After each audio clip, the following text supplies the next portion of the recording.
We've discovered patterns. The connection was always there. This changes everything we thought we knew about human health. Hello, welcome everyone to Health Revealed. My name is Cory Endrulat. I am joined by Stephanie MoDavis and Leslie Powers. Welcome back to our interview series, where we will be sharing with you more amazing guests and unique or untold perspectives to shift the current paradigm of health in all the institutions in our world, from the micro to the macro, the individual to the collective. We aspire to connect the mainstream and the alternative, integrating all the different solutions they have to share. We welcome you to participate in this whole project with us, share your story, your resources with us. This is a fully independent project because we care deeply about our world. We believe that true healing and true freedom is indeed possible. And in these interviews, we also want to provide you with practical action steps that you can take in your own life to better your own health. So without further ado, our fantastic guest today is Liev Dalton, also known as the creator and host of Beyond Terrain. He's a health educator and thought leader with a background in biochemistry, molecular biology, and biomedical sciences. He helps people eliminate brain fog, chronic fatigue, and fear by reclaiming physical, mental, and spiritual sovereignty through terrain theory, natural healing, nervous system regulation, and aligning with nature's principles over conventional medicine. As the host of Beyond Terrain, he runs a popular podcast and private community featuring long-form discussions on health, wisdom, personal responsibility, and challenging institutional narratives with doctors, researchers, and philosophers. So I'll head it over to Leslie. Hi, thank you so much, Liv. Glad you're here. And I'm wondering if there was a core turning point or a personal experience that led you to create Beyond Terrain. And if so, how did it reshape your understanding of what health actually is? I had quite a paradigm shift of my own, being in kind of the, institutionalized academia, studying biochemistry and molecular, as you mentioned. And I couldn't have been further on the other side. Like I took the microbiology courses, I studied virology, I studied all of these techniques quite in depth, right, at the, biochemical level. Now, I do think that there's a great reduction in all of that, which I'm sure we could probably talk about at some capacity. But um, the turning point for me, it was having some time for myself, some introspection. And when I was gifted this time with the whole COVID narrative. Obviously, we all um, went through that, and with that, I spent a lot of time outside. I spent a lot of time reflecting on sort of my journey, my path. What is the meaning of all this? What's the purpose of my life? How can I increase the good that I do? The path that I was going down, I was going to be a dental surgeon, and I was in it just purely for financial reasons. And I realized obviously that wasn't my path, and I wanted to do something more meaningful and helpful to improve the world. And in doing so, I realized that I have to become the best version of myself, and so I challenged all of these narratives that I thought were true. I challenged biochemical narrative, cell theory, virology, you name it, I've challenged it, because that's really what science is all about. So I didn't just believe the terrain the first time I sort of heard about it. I spent a lot of time actually trying to disprove this whole concept of the terrain, and prove the germ theory correct. And in doing so, this was actually one of the first kind of deep dives that I did. In doing so, I ended up disproving and falsifying the germ theory. I read all the contagion studies. I read, the fundamental literature on it and the more modern literature. And that was the turning point. It was when I had the courage to say, okay, maybe I'm wrong about this stuff, or maybe maybe that's not even the right way to say it, but maybe that I've been told a story that's not true. And so I think that was the fundamental turning point for me in my journey, because from there now I don't shy away from any discussion. I'm happy to have absolutely any discussion. People challenge my beliefs and views all the time, and it just makes me a better person, and it just refines, my thoughts and the content that I'm putting out into the world as well. So this is what science is about, and philosophy. This is the point. right? And so I do it from a very educational standpoint and try to turn these things into actionable things that we can do. And it's always individual, right? Health is very individual. Life is very individual. We're all on our individual paths, as we were chatting before, right? We all kind of do our own thing and contribute to this world in different ways. And I think that's what makes, the human race so amazing as well, right? That we can all collaborate and that our collective consciousness can work together. So all of these things were gifted to me, and they were realizations, things that I, remembered, I suppose, on my journey. So I'm sure we'll probably dive into lots of them today. So that was the big turning point for me. Yeah. Thank you so much. And I know that this is a really big paradigm shift for most people. And, you talk about reclaiming health and wisdom and personal sovereignty. What does that look like in the everyday life, right, for the average person who's stuck in this current system? Hmm. Yeah, that's a great question. Dispelling the fear, I think, is really an important step. It's breaking down this fear-based victim consciousness, right? I think the first step is deciding within yourself that it's time to take responsibility for your life, right? And we can get caught in all of these narratives. Actually did a master's in counseling psychology, and I worked as a therapist. I'm not in that field anymore. It was very limiting. Um, but even in working in the psychological world with people, I found that I started to partake in this narrative that we are a victim to our trauma, and I feel like this is a big topic of discussion nowadays, um, and this is what I mean when I say I don't fear kind of questioning myself. I don't fear, going back on things that maybe I thought in the past that just they don't serve me, right? Like, and I think this was one of the fundamental shifts that I had. It's I don't have a dog in this fight. I don't, what I do right now, I try to live to the best of my capabilities. And in 20, 30, 40 years, that's going to look different, Mhm. And so every season that you're in, it's always going to be different. And I think the one fundamental thing is that taking responsibility, right? And so I could dive into the rite of passage as being an important part of this step, right? Is that rite of passage is fundamentally dispelling that fear and building courage, right? And esteeming oneself, right? Having this sort of journey that we went through it and saying, yeah, I did that, and it kind of, we build ourselves out, where we go through these things where we learn and we grow and we become better.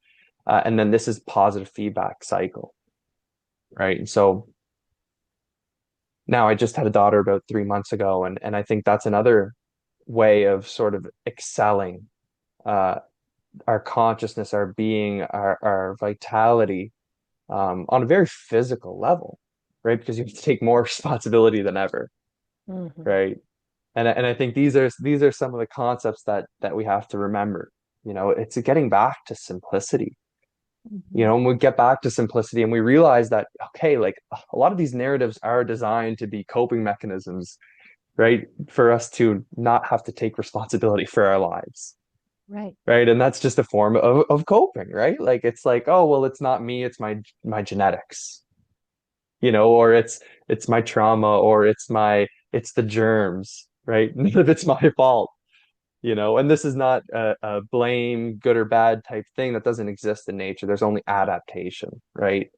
I know Corey and I have spoken a lot about the appeal to nature fallacy and the flaws and how it's used in the modern world.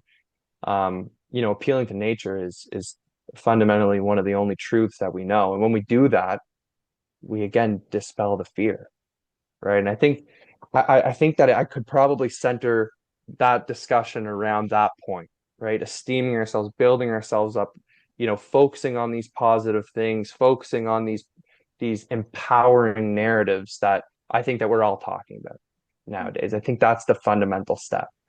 And it's deciding within, right? Like that's the underlying thing that I've seen when I work with people, when I talk with people who've been, through the ringer. you can do all of these different practices and protocols, but it's not until you decide that you want to be healthier, be better, increase your vitality, increase your whatever it may be. It's not until you make that decision that it can finally happen, right? So it's a very, internal starting point, I suppose.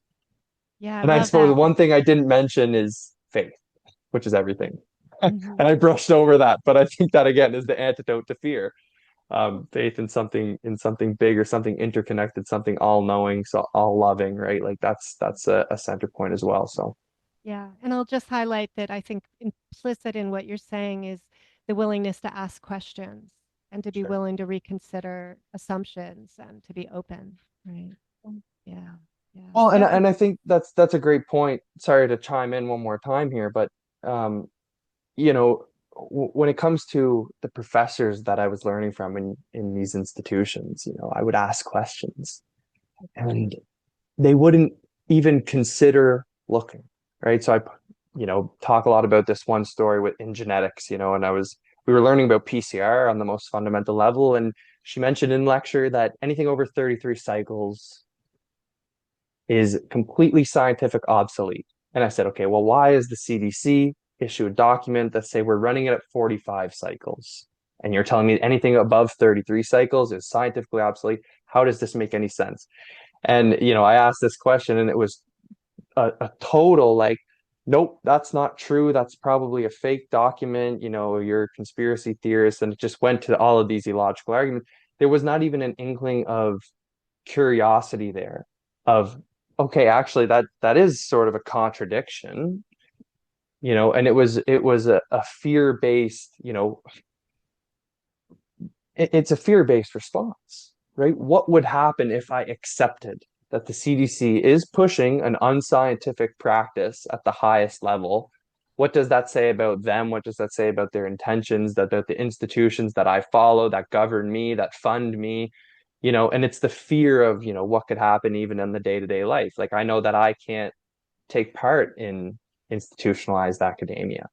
I know that I've given that up by speaking out. I know that I cannot be a licensed practitioner. I know that I cannot be a part of these institutions. And to be in those for 30 years of your lives and commit to this one theory, then there's the fear of saying, well, maybe I was wrong, right?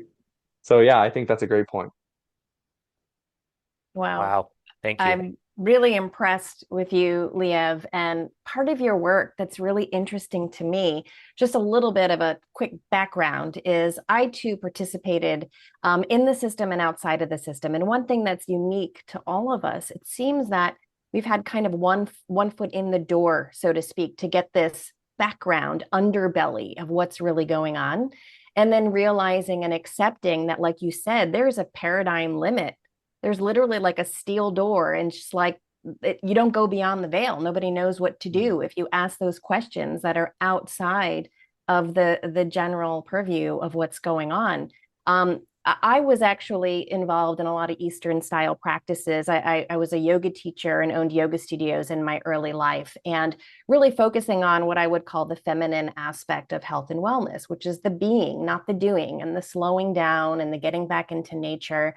And then what happened when I was 20 is I got mysteriously ill, right?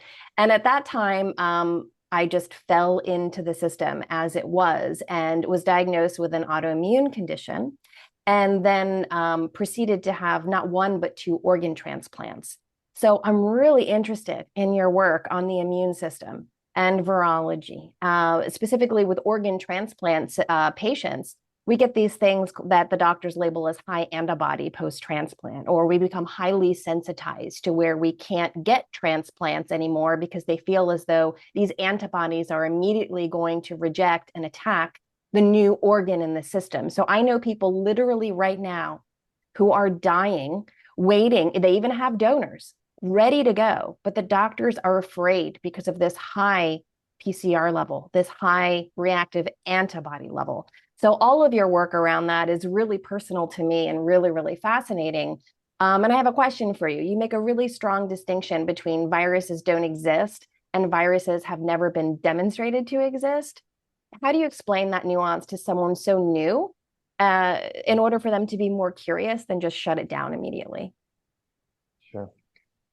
Yeah, that's a great distinction. And just to comment quickly on the paradigm, what's happening now is, as Thomas Kuhn has pointed out, we're in normal science, right? And normal science has limits, right? The immune system, germ theory, virology, it has its limits, right? And that's why we call it the terrain paradigm, because it's truly a paradigm shift, right? And even to call it a theory is almost to put it into this normal science that we're doing, and so that's why we call it the paradigm, because it's a shift on all parts. Like even in immunology, as you mentioned here, we question the validity of specific antibodies, and as you mentioned, the existence of a virus. So the statement viruses do not exist, and the statement viruses have never been demonstrated to exist is a very empirically based statement.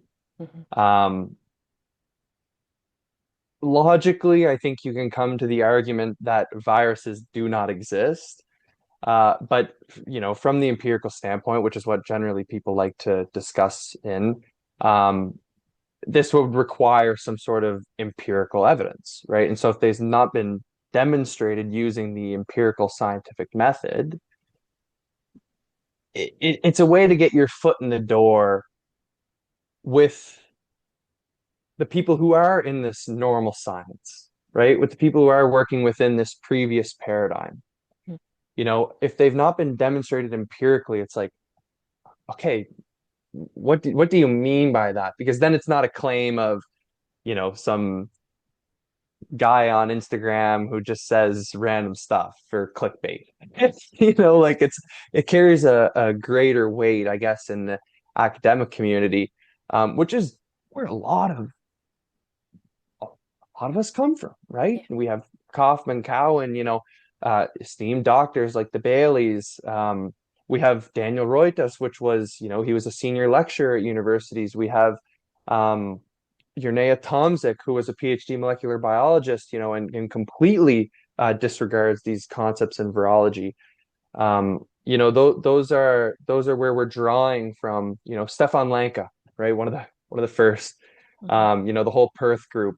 There are many people who are virologists who don't come to the surface, who we have background discussions with, who completely agree with the no virus statement because we've appealed to that scientific level, right? And when you're within the confines of normal science, you have to kind of stoop to that level to make the shift, right? It's the alchemical transmutation. You start with lead, Mhm. you you create this, I'm blanking on my alchemical terminology, but you create this the dark matter, right?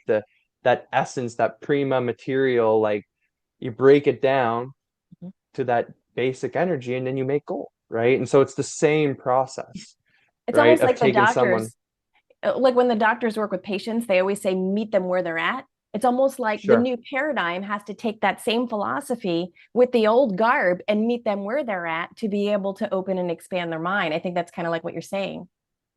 exactly what I'm saying. Yeah, it's exactly what I'm saying. And that's it, right? You have to meet the empiricists where they're at, which is with the scientific method. And so when we say, okay, define isolation, right? Now, virology isolation has bastardized the term, right? They say isolation is taking your cough, a sample from your mucus and putting it on a cell culture. And they say, well, we've isolated a virus, and there might be a centrifugation step in there. But there's been no purification, which is the truest term of isolation, to separate from all other parts. And in science, obviously, we use the term isolation in the scientific method. We must isolate the variable in question, and we must control for the other variables. So if you have a sample and it has, just for example, you know, aluminum in it, but it has a so-called virus in it as well. And you give it to people and you say, look, the virus is causing illness in these people. It's causing a so-called immune response. Well, how do you know that it was the virus and not the aluminum, right? And this is what the scientific method does at the most basic level. It would control and say, okay, we're going to take one sample with just aluminum, one sample with just the so-called virus, we're going to give it to people as well. And only the people in the aluminum group get that response, and no one in the so-called virus group, they don't get that response, right? No one gets that response. So now we can understand that, if those were two purified samples, we understand that it was the aluminum that was the cause of the effect, right? Or at least, from a strict Popperian standpoint, you wouldn't make such a positive claim. Strict empiricism would only work through falsification, and you would, falsify that the virus causes disease. And so this is the claim that's made with the contagion studies, for example. We take people, we put them in the same room, one person's sick, one person's healthy, and disease has never been transmitted. And we have thousands of accounts, thousands of papers. When it comes to polio, Spanish flu, smallpox, chickenpox, it doesn't matter. There is a paper out there where people have tried to transmit disease, it doesn't work. So they've done that, and that's been falsified. So contagion's been falsified. That's kind of the strict empirical way to take it from a Karl Popperian standpoint.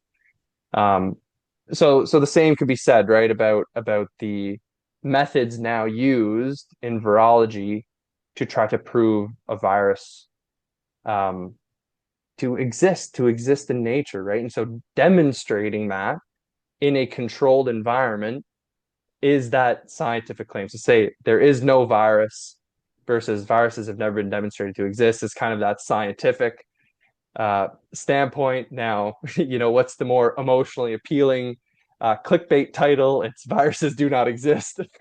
So, it's depends on, that gets into the kind of the psychology, right? One's going to target one group where people will say, the people who are open to the discussion, they might say, oh, that's an intriguing claim. Let's go and dive in. And, the other one trying to appeal to sort of academia. But then you have to really go and meet them at their level, because obviously they have this sort of dissonance to looking at the truth, right? So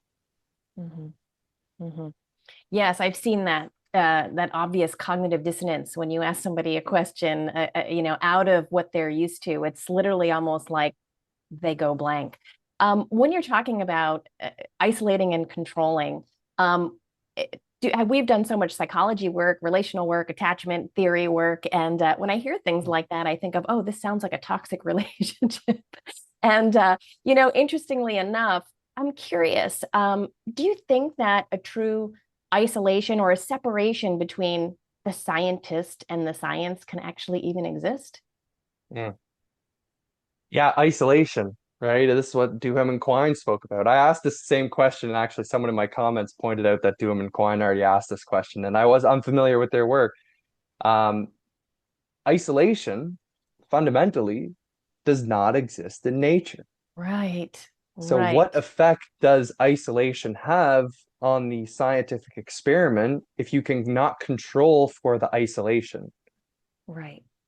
Right? Like what effect that's an uncontrolled variable, and it's impossible to really control it at the fundamental level, which is why I personally have a problem with empiricism. And I don't think that it's valid to conduct empiricism on human bodies or in nature for that matter. So I think empiricism is a completely flawed concept. I think the only value in it is from an absolutely strict Popperian standpoint, where we only use falsification. We make absolutely no positive claim using empiricism. So even when I pointed out the aluminum example, even to say that aluminum causes this disease would be a positive claim, because some people get injected with aluminum and they don't end up with all these degenerative diseases, so there must be something else at play. Which I do agree with. There's obviously more at play than just the injections, right? It's not to say that they're not extremely harmful, inherently harmful, and but there is more at play, right? So I actually don't like the strict empirical standpoint. I use it only as a tool to kind of get people out of the normal science that we're in.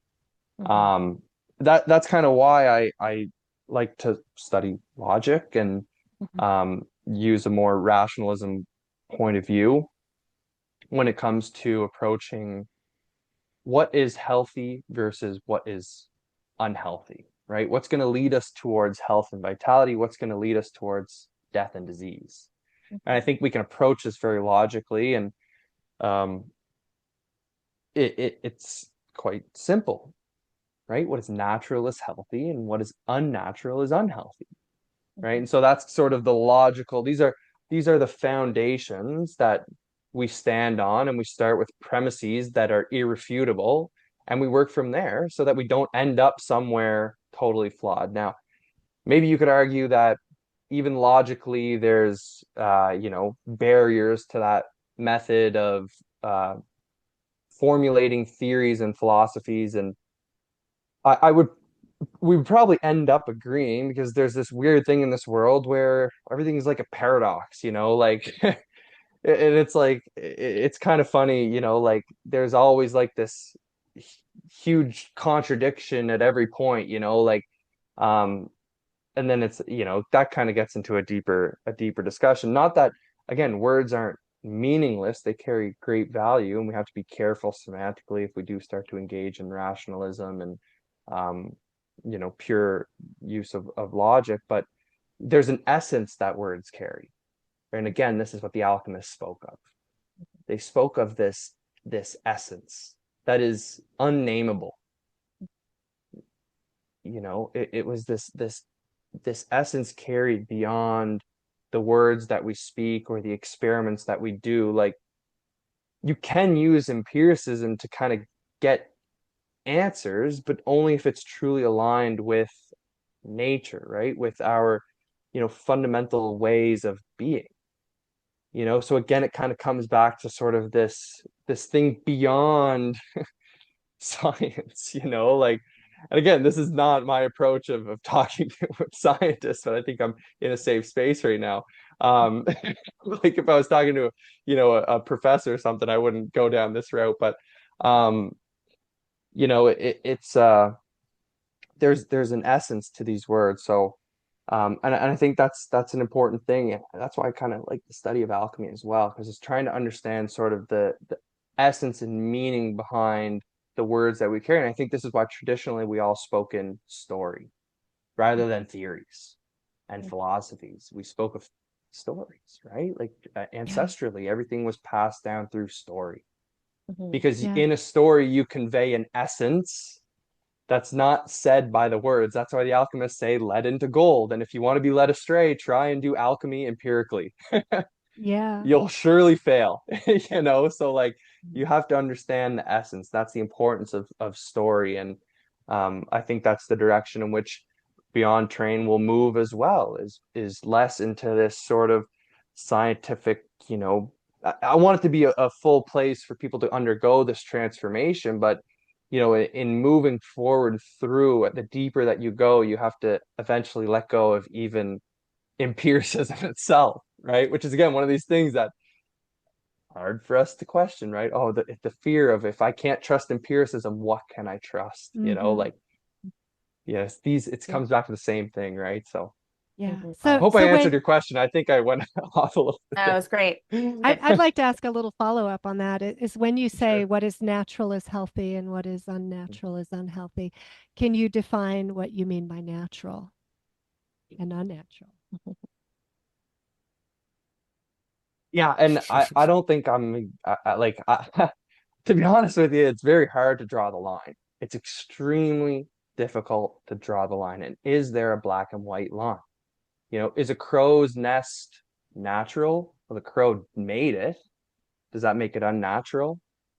Right? Is a teepee or a wigwam natural? Is a mud hut natural? We made those things.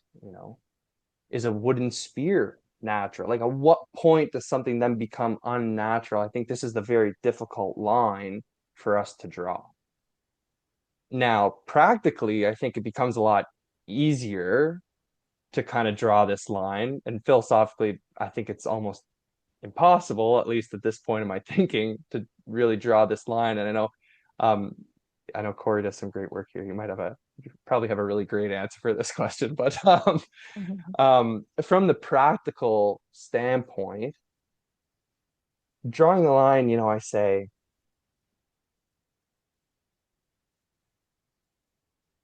the causes of disease is something I speak of a lot of. I speak in the causes of disease, the three root causes of disease. I speak of toxicities, deficiencies, and traumas. And those are the three causes of disease. And I would say that these are three categories of unnatural things. And so toxicities, very simply, is anything that is synthetic, right? And I think that that word encapsulates the essence of toxicity well. Anything that's synthetic in any capacity is going to be a toxicity. The dose here does not make the poison, right? Polyfluoro compounds, the PFAS, the BPAs, the plastics, these industrial cleaners, preservatives, food dyes, colorings, non-native electromagnetic frequencies, in any quantities, these will be toxicities. And these are all completely unnatural. Now, within the category of toxicities, we also have natural toxicities, right? Because people have to challenge me there, and they're like, oh, well, snake venom isn't natural, right? And so, or it's natural, but it's still a toxicity, right? So a toxicity is also all that which is natural out of balance. So even water can be a toxicity if you drink too much, a myth of, you can drink yourself to death even of water, right? Alcohol is technically a naturally occurring, molecule to reduce it to that. But in the wrong quantities, it becomes toxicity. Even lead, arsenic, cadmium, mercury, aluminum, all of these are natural elements. Now, they are in unnatural quantities when they rain down from the sky, from our exhausts, from mining, from destroying our earth, from metal work, mining, smithing, all this different stuff. So we get them in unnatural quantities, and they contaminate our waterways, and they contaminate the food that we eat, and they contaminate the land, and they contaminate our lungs. So even something like a heavy metal is technically natural. So when people freak out about a little bit of lead in a spring water, unless it's been contaminated from an unnatural source like mining or smithing historically, or perhaps, obviously the chemtrails, stuff like that, then yes, it's a problem. But if it's just a naturally occurring amount of heavy metal, it's not a problem. Like fish, I don't concern myself with eating fish. I don't eat farm fish, but wild fish, even though it has heavy metals, I don't concern myself with that because they're in the natural quantities for the most part. Obviously, I know that we've really done a number on our natural world. But so those are toxicities, right? It's anything that is out of balance that's natural, and anything that is synthetic. So anything that is really, even you could think of this on many different levels. Like I mentioned, non-native electromagnetic frequencies, right? The confines of these four walls that we live within, not including the building material, which are of the most toxic materials that we face. But even just the stagnation of this air is an unnatural state of the air. Even an oxidized heavy metal is a terrible thing to put in our body, right? If it's oxidized, it's in a different state. And that's kind of the role of microbes. They bioremediate. They can reduce these metals. They can add electrons and energies to these metals, like Staphylococcus, for example, can reduce cobalt from +3 to +6, making it more utilizable by the body so that we can use it and integrate it, right? Deficiencies is anything natural that we lack. So we can lack sunlight, nature, love, connection, nutrients, all of these things we can lack. It's anything that's natural that we can lack. So these are, again, unnatural. And generally this takes form in our habits. So we indulge in, processed food, or we decide to binge a TV show rather than spending time with our loved ones, right? These are the forms that these, and toxicities and deficiencies, they just go hand in hand generally. Generally, when you're avoiding something naturally, you're introducing a toxicity in some capacity. And so even something like stress, for example, is you can be deficient in in stress. I know this sounds crazy, right? But if you don't ever do anything hard, that's not good for us either. It's good to do hard things. It's good to go outside when it's raining or snowing or whatever it may be. It's good to do these healthy, it's natural to do these things, right? So we call it stress and it has such a negative connotation, right? But even moving your body puts a stress, technically speaking, on your body. Now I think the negative aspect of it doesn't occur when you do natural movement. Now, if you're deadlifting in the gym, this is an unnatural movement, right? We should be sitting on the floor like I'm doing right now. This is a natural form of resting. Our feet should be straight when we walk. If they duck feet, this is an unnatural movement pattern. These things do contribute to this toxicity and maybe even deficiency of certain aspects of our body, like lymphatic flow or cerebral spinal fluid flow, when we're not in these natural movement patterns. So these are the kind of the manifestations of unnatural phenomenon that eventually lead to dis-ease, that lead to disconnection with our known environment, right? And this is why I truly think that we can sum up disease as disconnection from the creator, right? Disconnection from creation. We can very simply sum up disease in that capacity, right? And again, where do we draw these black and white lines? I think that question's quite difficult. But I think if we come back to these sort of fundamental starting points, like these premises, these axioms, it starts to just make sense, right? It's like, am I honoring myself, my community, the creator, creation when I do this? Great question to ask yourself. And if the answer is no, you're probably contributing to disease in some capacity. It may not be physical, it may manifest psychologically, spiritually. But these are essentially the concepts. Trauma is one thing I haven't mentioned. I think there's a great discussion to go on there. I'm very meticulous and careful about the way in which I discuss this because I don't think that we should employ this victim consciousness attributed to it. But there's physical traumas, right? You fall and break your arm. This is technically a form of disease. Is it unnatural to fall and break your arm? It's like, generally people break bones. Like I broke my humerus playing hockey. Is hockey the most natural sport? I mean, if I was out playing on a lake, I wouldn't have hit the boards. If I wasn't playing in such capacity, it was hitting hockey. It wasn't how the old natives used to play hockey. You know what I mean? Like it's a very different essence to the sport, right? So even in that capacity, like hard to draw these lines, but I think there's a great case to be made even with non-contact injuries, right? ACL tears, meniscus tears. These, anthropologically speaking, were not observed in traditional societies, even though they moved every single day quite vigorously. They hunted great game, small game, and obviously there stuff happens, right? That's the way of the life, but these non-contact injuries, like getting up and running, you wouldn't tear your ACL if you were aligned with the natural movement patterns, right? And there's many philosophies that study that one.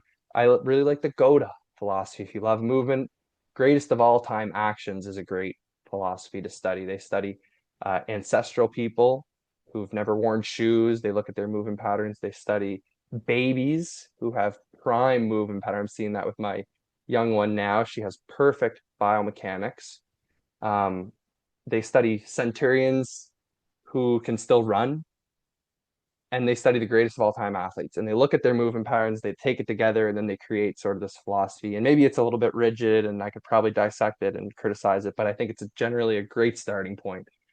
Yeah, I hope that kind of answers the question. It's best to kind of give out some examples to discuss this because I think drawing that black and white line is difficult, if not impossible. At least it's possible where I'm at right now. Mm. I I think think that's a that's great answer.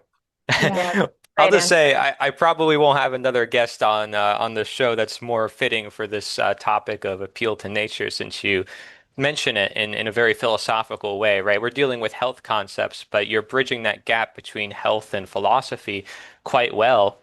on that topic. And that's part of the reason why your work appealed to me, because I create a whole philosophy called natureosophy, which emphasized that we should appeal to nature and that if we don't, we'd risk the appeal to denature, where we justify man-made drugs or laws or systems because of the evil of nature. So we're using that as an excuse essentially for evil. And basically what you explained, I think, is well said. I mean, you said, oh, well, maybe I could define it later in time. Can you define nature? I mean, you said multiple times it's kind of hard to do that, because if you do that, you make it a very rational sort of box, which can nature be kind of put in a box, right? It's a very ironic thing, as you mentioned, and this is also why I talk a lot about opposites. And Stephanie mentioned feminine, because we often live in a masculine world, we say, where we're pushing ourselves too hard, we're always having to rush here and there. I mentioned in the philosophy that nature is good insofar as is known. And that knowledge takes time, it takes learning, right? And that means also recognizing our ignorance. And what is natural to occur may not be what is natural to exist, and what is natural to exist may not be what is natural to use, and that everything natural does have a time and place, but that requires our knowledge. And so, because of the time and the learning process, that means that even when we think we know, we don't. And one of the oldest spiritual teachings is like, recognizing your ignorance is the wisdom. Recognizing what you don't know is the very sign that you do know. So I find it profound. And the three steps I give people is radical honesty, taking a step back, and then compensation for the things that are unnatural. We introduce what is natural. And you gave some good examples. And even in your background, you have plants. Right. So you mentioned that the air is stagnant in these four walls, and I would agree. I have plants as well, and it's been shown in studies that plants will benefit our health. So just wanted to give some examples. And I think when you talk about the terrain, what comes to mind for me is permaculture, is creating that environment where we are in touch with nature. So my question for you, if you don't mind, would be, how does raw animal products, come into play with this? Because when we're talking about appealing to nature and looking at our past and traditions, I came across your work when I found someone called the Natural Human Diet. And, again, we encourage our audience to think for themselves and to evaluate these ideas and think critically. And these might be ideas that really shock people. And it's in this direction of where we're challenging virology, we're challenging the CDC and what they're telling us is dangerous. Here in Florida, where I live, it's actually illegal to drink raw milk. They say it's for pet consumption only. And there's actually farms being raided nearly every single week, having to throw out thousands of dollars of products. So what do you think about this whole like raw animal product thing? And does that relate to what you're talking about? Because I figured that would be kind of a good segue. Absolutely. Yeah, absolutely fits very well into this discussion. I've been yeah, Wes Rowe was who you were mentioning there. He's a great soul, great guy. He's a very intuitive man, and he does his due diligence and quite a lot of research, but I know that he also does a lot of things just based off these fundamental principles. I interviewed him about a couple times now, and we've chatted quite a lot, and he takes these messages from within, like the way he raises his I believe it's I know it's his son. I think he has a son, and his child, right? And a lot of these things he doesn't need this empirical confirmation. As you mentioned, even studies like show that plants are good in the household. It's like, who needs a study to prove that to be true, right? It's like, why do we need a study to prove that? Like that doesn't make any sense. And I think that's, again, just kind of a good example I wanted to point out of, like, we don't need empiricism to validate these claims, right? We don't need empiricism to tell us that having plants in your home is a good thing, right? Anyways, segueing into the raw meat discussion. Yeah, Wes was really the first guy that I kind of saw, and it intrigued me. And we're sold this narrative that cavemen discovered fire and then they started cooking their food, right? We're all kind of told this, even just kind of subliminally, right? Like we're told this narrative, right? Like, native man, primitive man had fire. They cooked over the fire, right? It's very subliminal. It's never really taught. Never really look at the anthropological evidence. And so I've been doing a lot of that as of recent. every single tribe, untouched civilization around the entire planet, from the Eskimos and the Inuits up north here, down to the Aborigines in Australia, the Pacific Islanders, the Amazonian peoples, the you know, the Gaelics, it doesn't matter. Around the world, traditionally, raw food was prioritized. Raw animal food, raw meat, organs, every single part of the animal was consumed. They actually even would ferment their food, their meat, and they would dig a hole, wrap it in some hide, put it in the ground. They would let it rot, and they would use this as the most pure form of medicine. Simple as that, right? These things seem disgusting to us in this modern world, but this is an ancestral truth.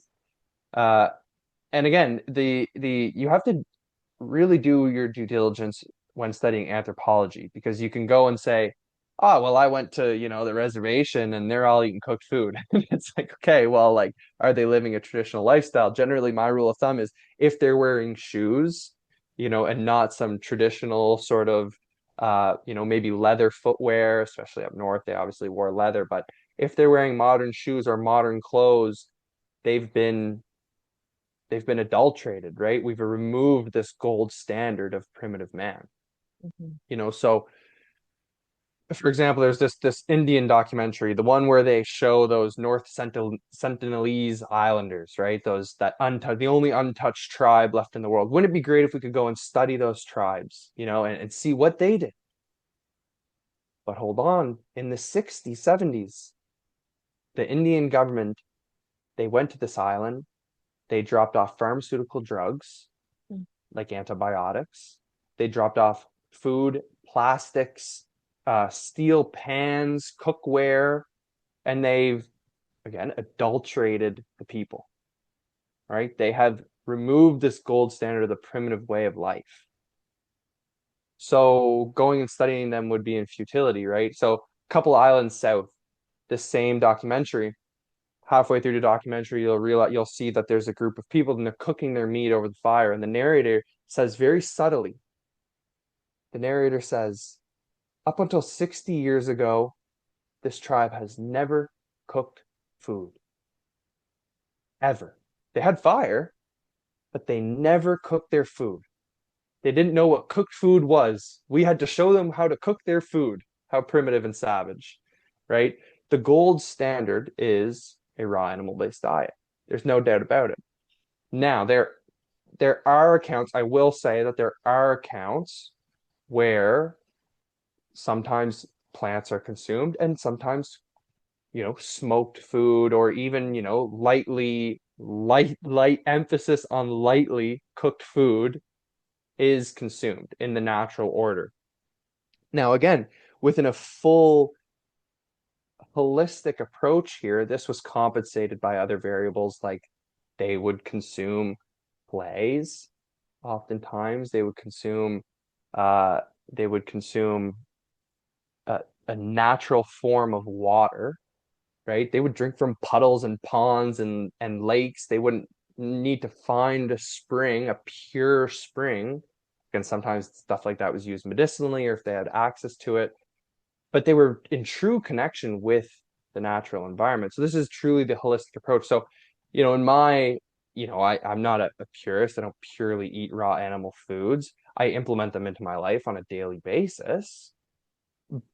But I understand that if I truly want to heal, I'm going to get back to that purity of nature. If I want to have the fastest, most effective healing protocol, it's going to be a pure return to nature in every capacity. It's going to be moving naturally. It's going to be walking a lot, right? It's going to be not carrying things in the front, carrying things on the back. It's going to be eating raw animal food, 95% of your food intake, right? Like, these are the principles that constitute a pure healing diet. And I think anthropologically, there's tons of evidence for this. It's just the fundamental truth of nature. I mean, you think of the very simple argument, we're the only animal to cook our food in the entire world, right? It's like, okay, and we think, oh, well, we've been doing this for millions and years and evolution and we've evolved and blah blah blah. There's a whole lot of discussion that could happen about topics, but it's like just because we had fire doesn't mean that we were cooking our food. Anthropologically, that's been completely disproven, right? So yeah, it fits in completely to this discussion of a true return to nature, right? Is adding in these foods. I mean, very simply, you know, when I work with people, it's one of the first things that we do is not necessarily a full takeover, but we just add in, you know, I have people like I do focus a lot on brain fog, chronic fatigue, a couple raw eggs in the morning, and I'm seeing people like 85, 90% improvement in like a week, you know, and it's like they've been stuck like this for 3 years.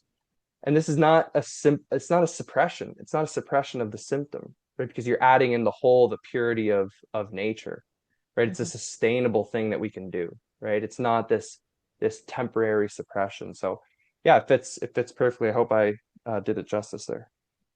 To parlay for a moment on what you were talking about with the raw food and the natural health is I work with a company part-time in Australia who's more alternative, functional, holistic, and they work a lot with people with organ failure. And one of the first things they do is encourage them to do any sort of bioregulator glandular of the same organ that's in a pill form from an animal. Absolutely. That's ancestral wisdom. Like Right, sports like. Yeah. right, It's the same, right. it's the same thing that if you were to discover an uncontacted tribe, that would be the advice. You Right, know, and so obviously they didn't deal with organ transplants, right? It just wasn't a reality of one, they didn't have a need for it. right. They also didn't have the tools for it, but you know, like it's a difficult discussion. You know, interestingly, on this discussion, I have a few people actually in my space. Um, they don't do content or anything like that, but they're diagnosed with they've been given this spell or curse of type 1 diabetes, which obviously means that your pancreas is not functioning and maybe it's even destroyed, right? That your immune system attacked it, right? This autoimmune narrative. They are on a extremely pure raw animal-based diet, and they take at this point, which they've not been doing the raw primal diet long, um, they take insulin every 3 or 4 days. Now, this is absolutely not medical advice. They take insulin every 3 or 4 days. They need insulin. I mean, if you think of type 1 diabetes, they need insulin at every single meal. Right. And on this raw primal diet, you know, Yeah. suddenly your insulin intake is going way down, and they feel better than ever. And you know, they're slowly titrating their body, and I believe rejuvenating and helping their body to completely rejuvenate that organ completely. I think that they will regrow their pancreas. I'll be so eager to follow this journey. Their goal is to never take insulin ever again. And I know that they'll achieve that goal. And I'm sure there are other case studies out there, and I hope one day that they would like to go public with that because I think that could be really valuable. You know, because if you're told that your kidneys are failing or you have this autoimmune condition where your body's attacking itself, which is a extremely problematic narrative, not that there's not damage, but just the way that we explain it. If we introduce this purity to the body, if people are reversing type 1 diabetes, which is got to be up there with the most incurable illness from the modern perspective. If there are case studies of that, you know, this is not a miracle, right? I mean, it is, but this is nature's wisdom, you know, which is miraculous. I think we're on the cusp of actually really understanding that many organs besides the liver can regenerate.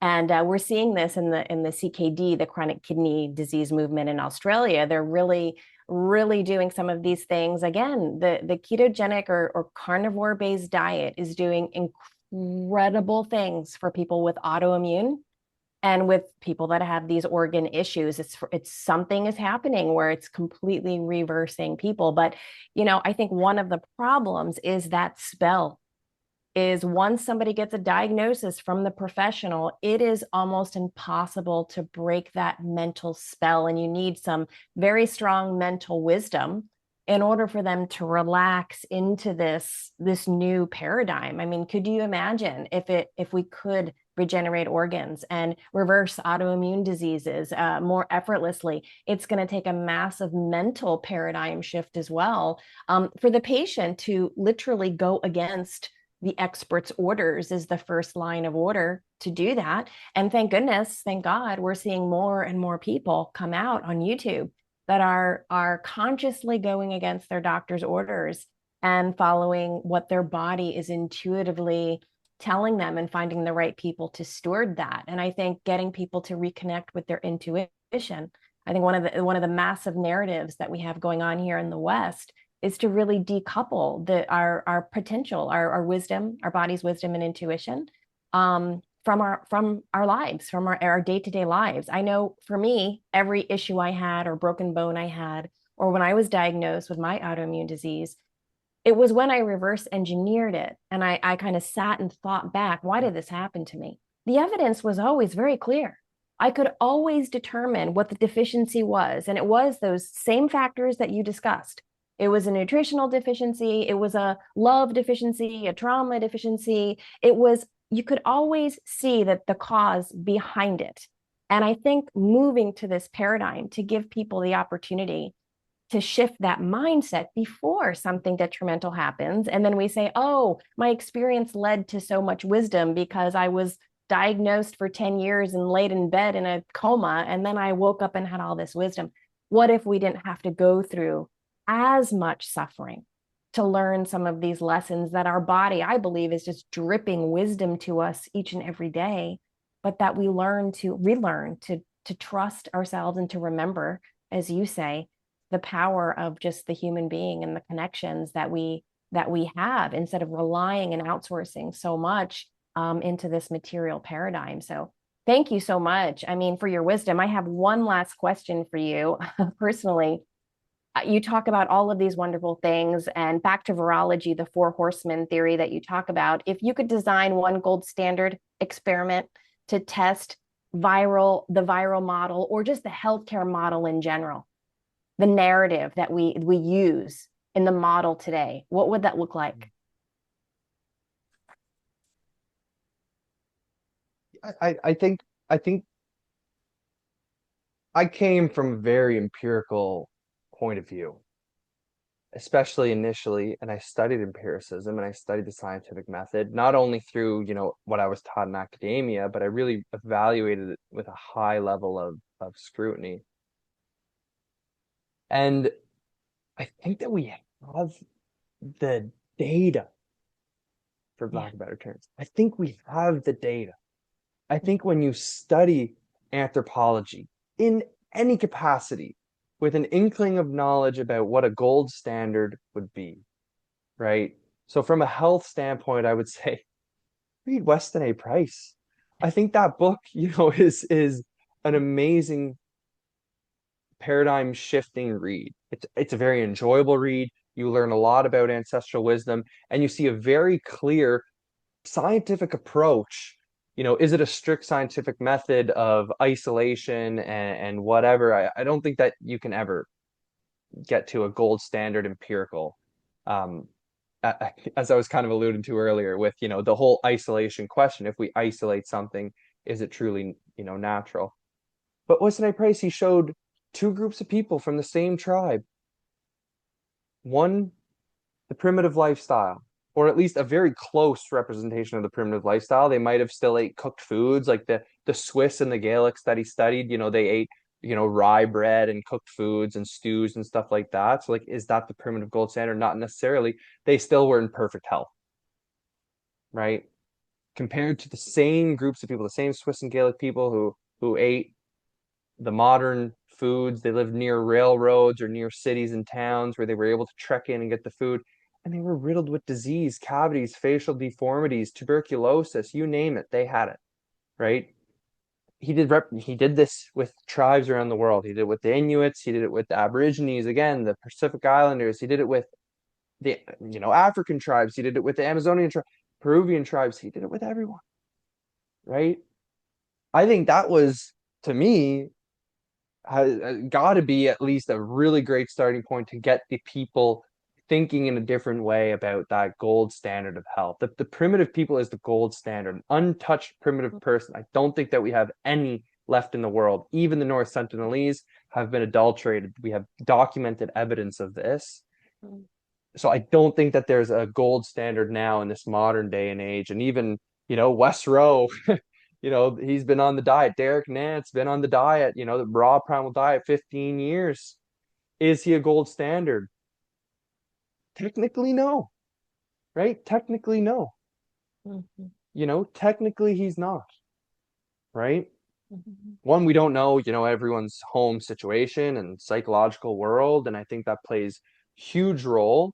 And everyone's affected by this in some capacity in this modern world. We work jobs that we don't care about. And, we interact with people who are miserable. What effect does this have on the psyche, on our mental health, right?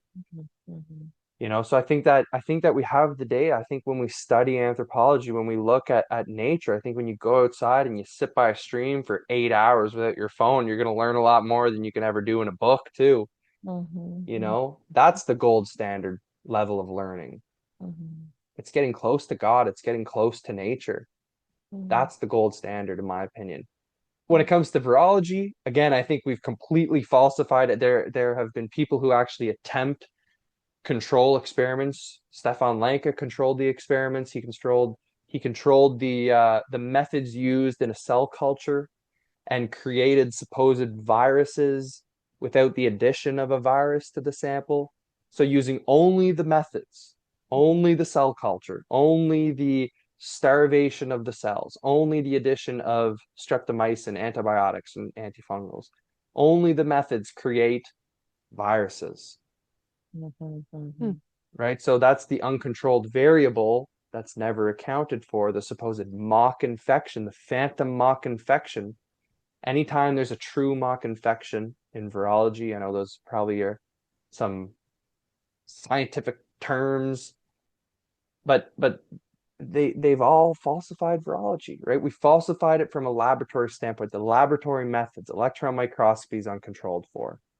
The same with serology, antibodies, same with PCR, same with the cell culture. They've all been falsified. And then you only have truly the gold standard, which has been falsified thousands of times, human control experiments. You take a healthy person. This is what Robert Koch spoke about in 1860s.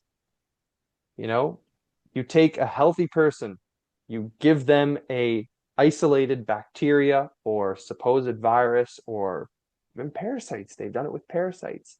You give it to healthy people. If they get sick and you truly gave them an isolated purity of this organism, they get sick, you can re-isolate the organism and make sure it's the same organism, then yes, you've fulfilled Koch's postulates, the criteria that this is the cause of this disease. It's never been done. Robert Koch would ground up nodules, tuberculosis nodules, and feed them to supposedly healthy animals. But you took a nodule, which is probably full of toxicity, ground it up, and then gave it to healthy people. So again, there's confounding variables that have not been accounted for. So Koch's postulates, again, has never been accounted for because we've bastardized the term isolation, right? So there is a little bit of reading between the lines here. Just because a paper says something doesn't mean that it's true. This is a classic appeal to authority.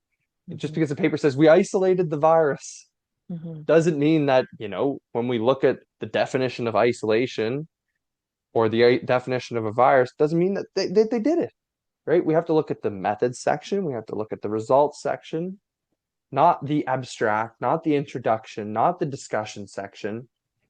You have to look at the methods used. That's what science is about. And listen, I went through the ringer in academia.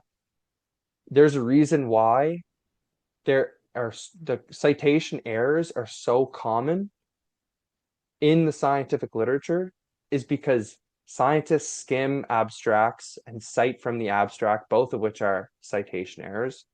They cite from the introduction, or they cite a citation. These are all citation errors. These are all unscientific ways to write a paper in science. This only scratches the surface of the problems in science, academia, the peer review process. But I think the evidence is out there. I have my reservations about empiricism, so I will not answer that question. Sounds I'm good. wondering, given that so much of our world has been contaminated and adulterated, right? How do you advise and that people to source their food, right? Given that our food has been contaminated as well, and how, especially if we're looking at raw meat, where do people, source the purest food? I guess option one would be raise it yourself, which is not always convenient. I don't Mhm. raise my own food, right? I know that's not an option for all of us. I know that it's a goal for many of us. I'd love to raise my own food. I think that's something that my family's working on. Um, the next best option is to know thy farmer. Know them. I mean, if you know them, I know which stall and which whatever the milk that I'm getting from my farmer. I know the cow. I know the name of the cow, the kid's name of the cow. I know their kids. I know his wife. I know his parents. And I didn't grow up with these people. I'm from Prince Edward Island. I met this guy a couple of years ago, but I still know his whole family. I'm getting to know his community. I know his land. I've walked his land. I've walked through his barn. I've walked through the chicken coop. I've walked through where he counts his eggs in the basement. You know what I mean? Like I know every step of the way. Mm. I know all of the equipment that he uses and that he doesn't use. I know the feed that he doesn't use. He doesn't use feed for his animals, right? I mean, he gets hay in the wintertime, it gets cold here. They can't graze on pasture all summer, but he uses hay, right? I know my farmer. I know that he doesn't vaccinate them. I know that he doesn't give them antibiotics. I know that when a cow steps on her tit, she becomes ground beef. He's not going to try to force that cow to heal with antibiotics and injections and pharmaceutical drugs. And I know the disease that poor cow faced, while she was put out of her misery and she's going to a good cause, right? Like this is it. I also know that most of us in this modern world could not handle being a farmer. I know that's the truth too. Mhm. But I think that again, coming back to this concept of responsibility, it's like if you can do that, whew, good for you. Because you could wake up every single morning, do the same thing. If you could do that and thank God every day, I think you'll be all right. I Mhm. think you'll be a-okay. I know the people, it's funny, like you talk about health and longevity, and it's like, what does that mean? And I had a great guest on the podcast who said, I don't care about longevity, I care about sustainability. It's like, I want to be able to move until the day that I die, Mhm. and I really like that. Um, because like I fished lobster commercially when I was actually in COVID, in PEI there, and I remember talking to the captain of my boat, and he mentioned how his mom, she was 86 years old, and she was still running that shit, fishing lobster every season. This is not easy work, right? You're lifting traps that are 110 pounds dry, Wow. you know, think of it when it's soaked wet, full of lobster, right? And she's pulling them on the boat, running the holler. She's like until she passed. She fished until she passed, and I know for a fact that she didn't skip too many beers or cigarettes. You know what I mean? Like, so, but there's this you know importance in this simplicity, right? And so even like I have to drive an hour and a half to go get milk. An hour and a half out and an hour and a half back because it's illegal here, up in beautiful Nova Scotia, Canada. But it's finding the beauty and simplicity and even doing something like that. I could be, oh no, I don't want to do it. And I wouldn't if I didn't. You have to, I'm not raising any cows right now, so I have to go and do that. But it's like it's enjoying like these little things. Like thank God to just be able to have the opportunity Yeah. you know? And it's Mhm. funny, like, you learn a great lesson when you know your farmer, you know the things that go on. There was a forest fire out at his farm, like behind his land. It wasn't like it was pretty close to him. It was like kilometer away or half a mile, and he had evacuated all of his animals to a farm an hour away. You know, could you imagine? And he had to do the same for his dad's farm because his dad broke his leg and he has 200 goats. You know what I mean? And now he's looking after two farms, a goat farm and a cow farm, and pigs and chickens, and selling and homeschooling and trying to be a husband or and faithful to God. And it's like, listen, we need to appreciate these things. We need to be grateful. And if you don't know your farm, you don't know what they're going through. Yeah. And you sure as hell don't know how they're raising their animals, Wow. So you'd Mm. probably be all right to eat some, grass-fed beef at the store. I know everybody, like plenty of people do it, but I Mhm. say you want to be sure, get to know your farmer. That's right.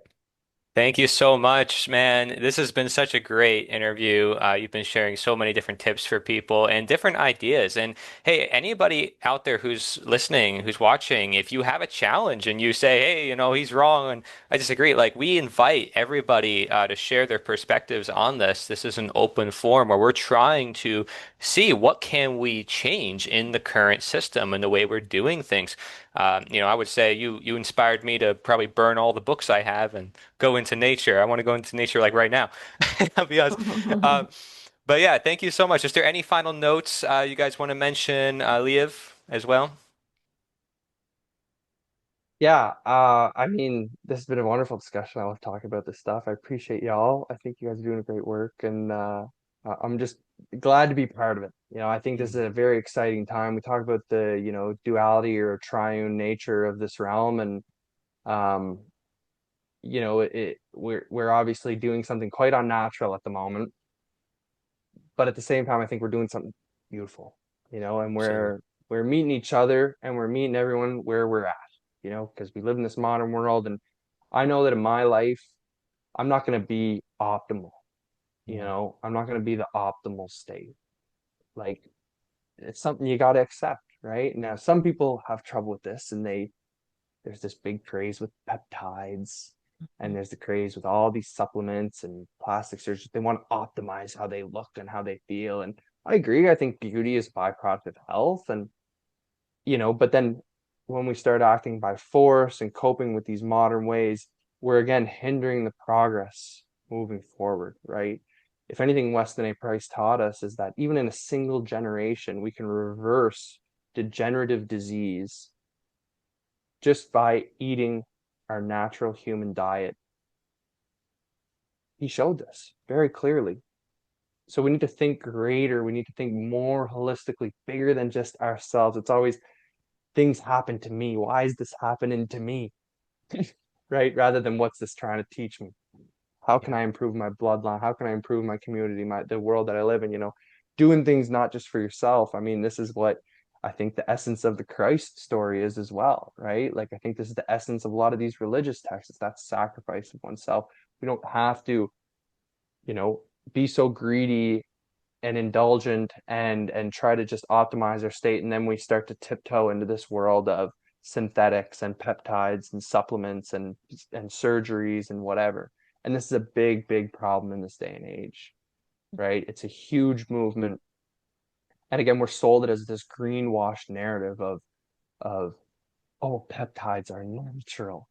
It's like 20-step process to make a peptide. It's not natural. Vitamins aren't natural. Vitamins, again, I would say vitamins have never been demonstrated to exist, which we'll talk about next time. But I but wondered it's the about same. that. Yeah, it's true, right? So again, it's like it's just coming back to these this simplicity, looking again bigger than just ourselves, looking at, I'm not just going to try to optimize for myself, I want to optimize things I want to become the best version of myself so I can carry that essence forward. Right? And we meet each other where we're at. We use the things that we're using. If we all went, Amish or primitive, would all the problems go away? Like, who knows? Maybe not, right? It probably needs to be a slow transition. It was a slow transition into this. We probably need to transition out of it slowly. So we need to meet ourselves where we're at, right? Live in accordance with nature and the creator the best we possibly can, and just do our best, right? I Yeah. Absolutely. think that's it. We just do our So, best. so maybe one final question to take you out would be like, looking ahead X number of years of this gradual change, right? Of people taking on this new paradigm of health and sovereignty, right? What would be the clearest signs that it is taking root? What could we expect to see change in humanity and health and all that? Greatest indicator will be dissolution of the government. So that aligns well to what we're sharing with statism, I, without a I doubt. kind of thought that would I kind of thought that would hit. No, but seriously, that'd be a good indication, right? I mean, like, it would mean that we're all being sovereign Hmm. in Yeah. our being. Andrew When we Kaufman don't says need that. yeah, when we don't need centralization of our health and education and food systems, we don't need big agriculture. We go back to the small town farming. We go back to small communities. We go back to the small country school. We go back to simplicity, right? Mhm. It's actually going to seem like we're receding, in our progress, quote Right. unquote, Right. but and again, it's like, would we ever get there on a whole scale? I know that there's a huge movement going on of people returning to simplicity. I think that's important because with Mhm. simplicity, with the return to nature, people feel better. If there's a reason why people move from the city to the country and not the other way around.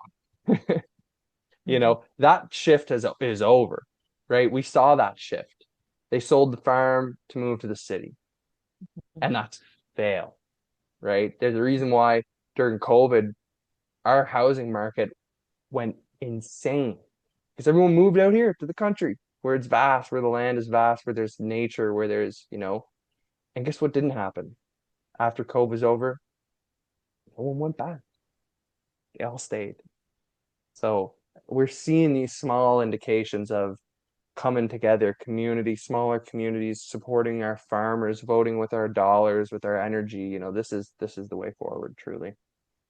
Wow. Liev, I have a real quick question. A lot of people You're talk good. about this, sorry, this like great bifurcation, where it's like the people that are returning to the great simplification, and then people that are focusing on longevity, transhumanism, and just the robotic movement. Do you have any thoughts on that bifurcation?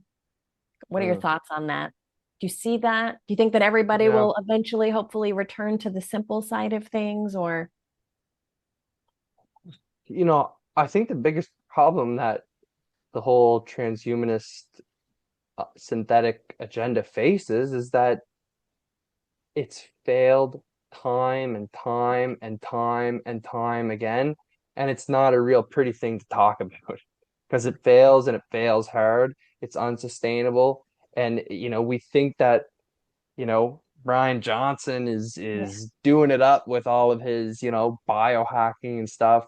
Right. Uh, it's just it fails Right. over and over and over and over. It's never, there's not one single case where becoming more technological has decreased our disease or increased our vitality truly.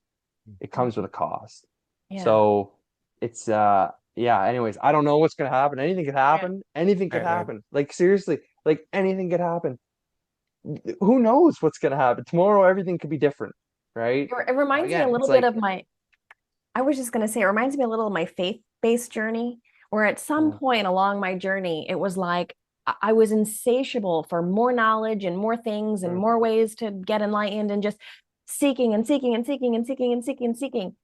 And it was never ending and it never worked. And then, like, at some point, I was like, I don't need any of this. I just need to return to God, the creator, and faith and nature. And that is all I need. But there was this process I went on of like extending outward into all the resources and enlightenment tools I could find. And at some point, I hit a wall and it was like, I give up. I surrender. None of it's working. And that's kind of it feels to me in the transhumanist movement. It's this insatiable reach Mhm. It to is. live forever or whatever it is, but it's like it's almost like psychotic. There has to be like Mhm. a hitting of a wall and a breaking and surrender, like an ego death, to just return to. I think the only thing that does work which is like Psychedelics. faith in nature. No, I'm just kidding. no, it's faith in nature. Well, you know, you got Maybe. to think what is the one thing that nature has to return people to nature when they're stuck in an extremely technocratic state? It might be psychedelics. I mean, but I What do you think, think about that, Liev? you know, I Yeah. don't know. I mean, here's the funny thing is like I was talking to someone the other day and um they were talking about someone close to them and how there's this continuous, again, insatiable search for enlightenment. And they do ayahuasca every month, and we just need more ayahuasca and we need more psychedelics and we need more of this. Corey, I don't necessarily disagree with this, I maybe agree with, that one yeah, time return, but I think that we can again still get stuck in this idea that we need to be more enlightened. We need to yes. be more knowledgeable. We need to be more. It's the same thing, right? We Right. criticize, oh, the doctors, what do they always say? Well, you're ignorant. You don't understand the science. Okay, Mhm. but if you're being told by some guru that you're not enlightened enough, that your ego is too big, that the fear is too strong, you just need more ayahuasca, you need more Right. psychedelics, right? It's like it's the same thing, right? Right, It's the right. Same same addiction. thing, and so I think that's a really important discussion too. And what I was going to add to that was this. I lost it. It's okay. It is like a spectrum. Yeah, It's it almost is. like you can have the dysfunctional spectrum, but you can have the hyper addiction to the Mm, novelty of psychedelics addiction. It's like one may yeah, look prettier, right? You're not doing heroin, you're doing ayahuasca to wake up. But, I think that we have to be so careful to get ourselves yeah, caught yet in another trap that looks Yeah. good in another disguise. And being in life and in reality. I come from a spiritual background, so I understand that narrative. And I've known so many people who actually they live in the metaphysics to the degree where they're actually really disassociative in reality. So I think Yeah. it's that danger of just extending too far in the opposite direction to where we're just not here and now and Yeah. not present. yeah. And Mm, maybe it's a mindset about how to relate to those plants, because my understanding of, Neolithic yeah. peoples and the primitive peoples is that there was a local plant of some sort that had psychoactive effects that then became a way of connecting into nature more so, and Mhm. spending time with plants and communing and communicating. That became, a shamanic activity that helped the community, that helped heal, you know, um, Yeah, I figured injuries, to just things like mention that. it as Yeah. something because when you think of something like extremes that pull people in different directions, and Brian Johnson, you mentioned him, he had one of those experiences recently because he was looking at all the research and he's always looking at what's the research, right? So I th we're touching on a lot of different fields that would be a whole discussion of their own, but I think what you're hitting on is very important. Is like you have to see the bigger picture and look at the nuance, which means sometimes it's like something you is totally right in front of you, but yet out of sight. Yeah, 100%. Thank you so Yeah, and much I for think, your time.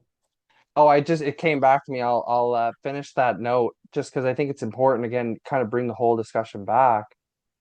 You know, when we talk about growth, I think one of the best thing you can do is question the things that you think are absolute, right?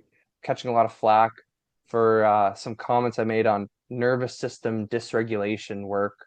Um, I made posts recently on that, and I think that again, like, and tying into your discussion, like when it comes to these psychological problems, there's something called the golden key. It's written by this old priest, and his name was it's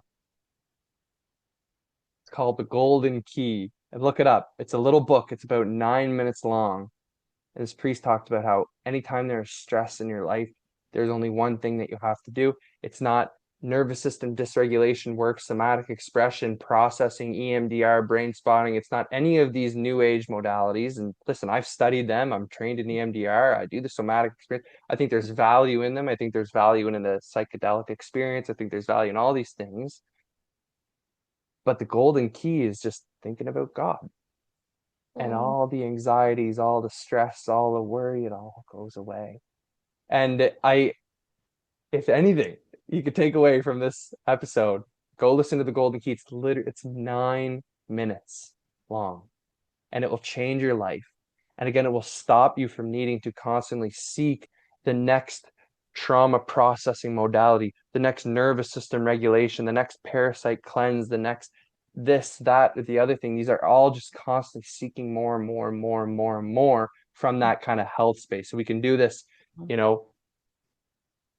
could do this from the spiritual way, or the knowledge way, or the health way. It's all the same essence, right? And it's just coming back to that oneness, that unity, so I think that's good to end. Yeah. Awesome. Thank you so much. Beautiful. Yeah, it even relates to relationships. Everything you just said is that we always think it's going to be the next best thing. And when I used to teach, we called it destination addiction. It's like, what next best thing is going to get me there? And it just, from my experience, it turns out to be just God. Yeah. That's so beautiful because it's actually simple and I can handle that. I agree. Yeah. Great. Wonderful. How profound. Information. Yeah. Amazing. So everybody, Beyond Terrain on all platforms. Be sure to check him out. Liev Dalton. He's got a lot of great videos, all different size, length of videos on all different platforms. He got vertical, horizontal. He's got guest interviews, all of it. And so you definitely want to get involved. He's also got communities where you can actually talk with each other. I think it's a circle community, if I'm right about that. And you can do all sorts of ways to connect with other people who are like-minded or who are questioning their health, who are trying to find their path. And everybody's on a different path. Everybody's trying to find their way. So I appreciate everybody for watching. And our website is healthrevealed.org. Thank you. Take care.